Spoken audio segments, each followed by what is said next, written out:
Hey guys, Pastor Dylan here. Welcome back to the Studying the Bible series. Don't forget to like this video and subscribe to our channel. This helps us to create more of the content you love and make it possible for more people all across the world to hear the message of Jesus through our channel. Now, without further ado, let's dive into today's video on 5 things you need to know before studying the book of Ruth. The first thing you need to know is, who are the Moabites? The book of Ruth opens with Naomi and her family fleeing to Moab due to a drought that has taken place in Israel.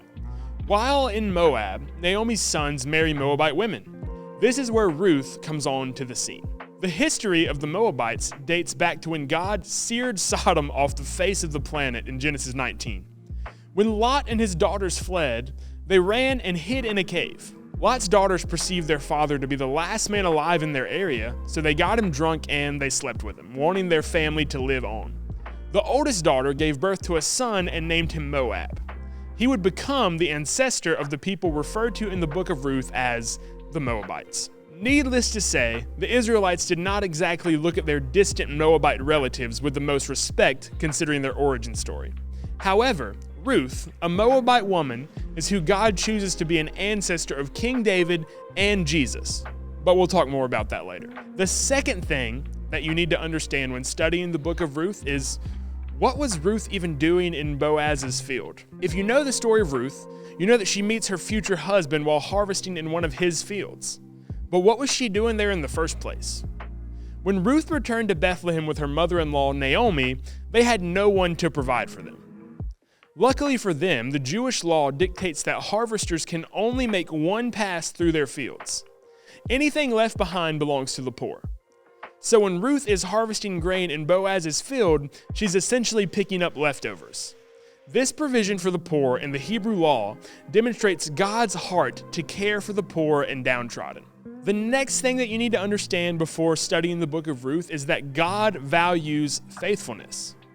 While Ruth is harvesting the leftover grain in the field of Boaz, he takes notice of her and instructs his servants to help her by providing water and even allowing her to harvest alongside them instead of just gleaning the leftovers. This is a big deal. When Ruth asks Boaz what she has done to find favor with him, he tells her that he has heard of everything she had done for Naomi. Ruth's faithfulness in serving her mother-in-law has been what has set her apart for the man who will become her future husband, Boaz. The idea that God honors faithfulness is echoed throughout the entirety of Scripture, and the story of Ruth is a great example of that. The next thing that you really need to understand is the idea of a kinsman redeemer. One of the most critical concepts you need to understand before reading the book of Ruth is the idea of a kinsman redeemer.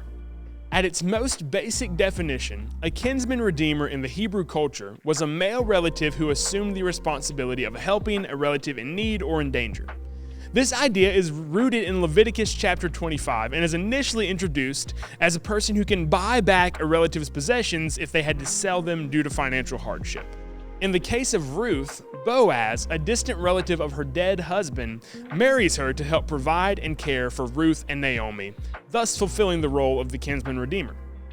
Many comparisons can be drawn between Boaz and Jesus, as in the same way Boaz steps in to redeem Ruth and secure her future, Jesus paid the price of redeeming us, therefore giving us a future with him in paradise. And last but certainly not least, we need to understand the ancestry of Ruth. Throughout the canon of Scripture, we see over and over again that God chooses the most unlikely candidates to do the most extraordinary things. If you've watched our video on the book of Joshua, you will remember how Rahab, a prostitute living in Jericho, becomes a part of the genealogy of Jesus.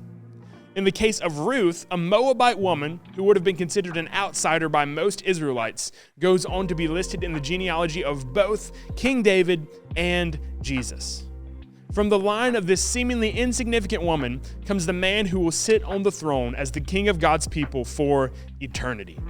If you liked this video, don't forget to like and subscribe. Also, feel free to leave us any questions you might have in the comments section below. Thanks for tuning in as we walk through the Bible together.